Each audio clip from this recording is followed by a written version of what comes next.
Hello, everyone. This is Sebastian McMahon from IA Financial Group, and I'm back with the weekly economic review, this time for the week ending December 13, 2024. So, we just had another jumbo cut from the Bank of Canada. That's the second consecutive one.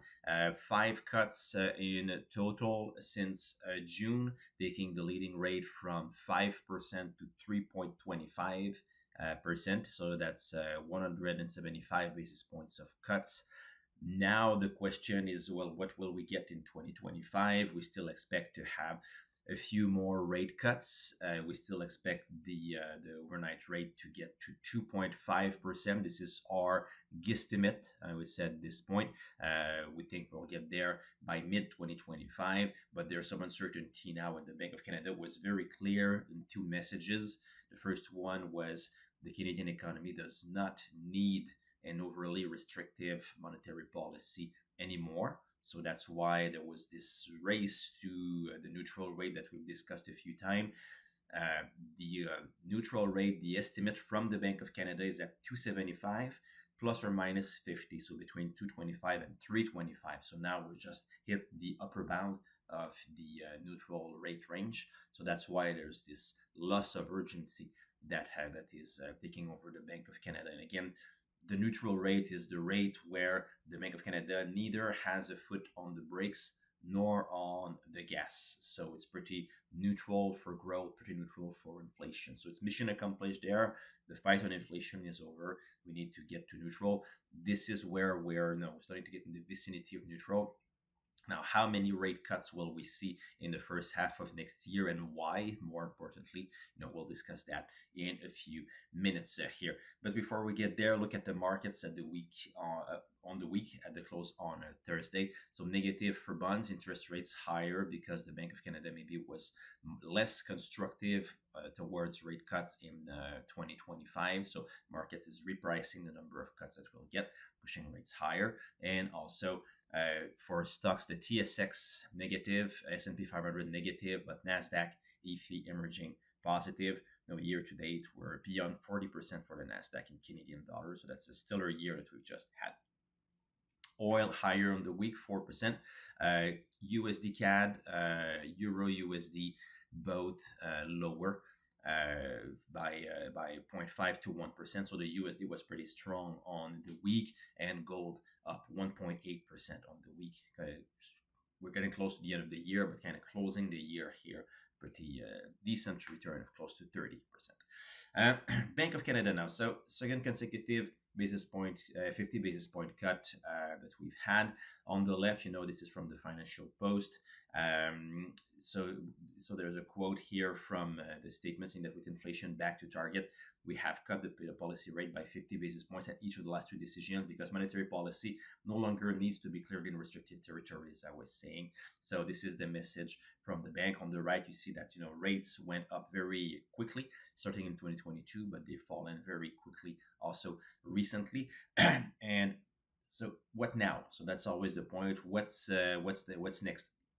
So, from the press conference of Mr. McClam and also from the statement, we have a few interesting tidbits here. There's two very important risks ahead. The first one, which is a bit more minor, but still, there's the fiscal update from Finance Canada that will be published on Monday, December 16.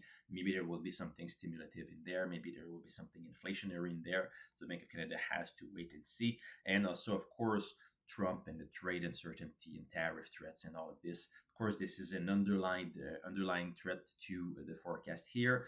The bank, with very, very reasonable to say that they cannot run policy on what might happen. So, of course, you need to wait and see what will happen in January, February, March on trade.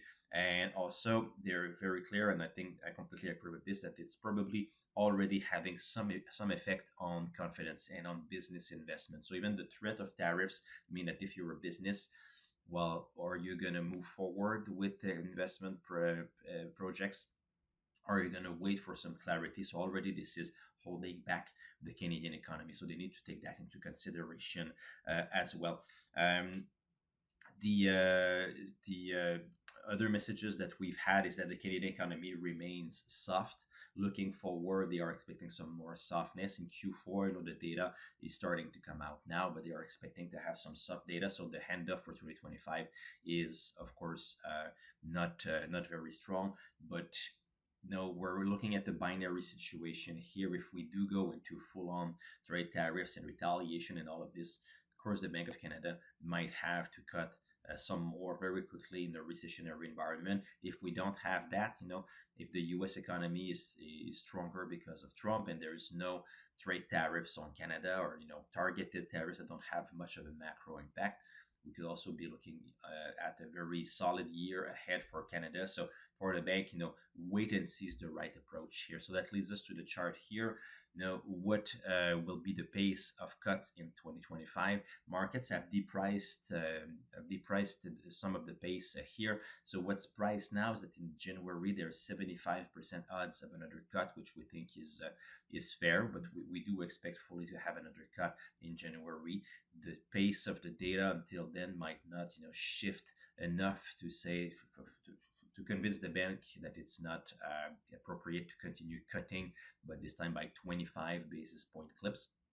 So we're expecting that. And after that, as you can see, all the way to July, there's two cuts total price. So the market is thinking that the bank will be at somewhere around 2.75% in July. So we think that maybe we'll go a bit faster than this. That depends on the pace of the data. We think inflation would remain weak in the first part of next year. We still see the Canadian economy needing some more accommodation here, but we need to keep a very open mind here. There's a bunch of scenarios that could unfold in 2025 that would lead us, the bank, and every economist out there to go back to the drawing board and to reframe some expectations if we go into full-on the tariff and trade wars, of course. So very interesting decision here. More uncertainty for 2025, but the bank is done with this accelerated pace of rate cuts. Now, looking at what will be published in next week, in Canada, we'll have CPI inflation, 0% month over month, 1.9% year over year. That's on the weak side. Again, that would be one more evidence that the bank needs to keep on cutting. Retail sales should be strong in October. In the US, we'll have retail sales. We'll have the Fed rate decision. 25 basis points cut is priced in. Markets have been depricing some cuts from the Fed in 2025 that has supported the US dollar, among other things. We'll have some forecasts from the Fed next week, so it's going to be an interesting data point to hear about how the Fed is seeing the year that's coming, with all of the uncertainty, of course, that will come with it, and also the core PCE inflation, which is the favored measure from the Fed. 0.2% month over month, 2.9% year over year, still on the hot side. So again, this should lead the Fed maybe to stay on the sideline a little bit more for a little bit longer, or at least not join the Bank of Canada with accelerated rate cuts anytime soon. So that wraps it up for the week. Always a pleasure to serve you. If you appreciate the content, please don't hesitate to share, and of course, come back again next week.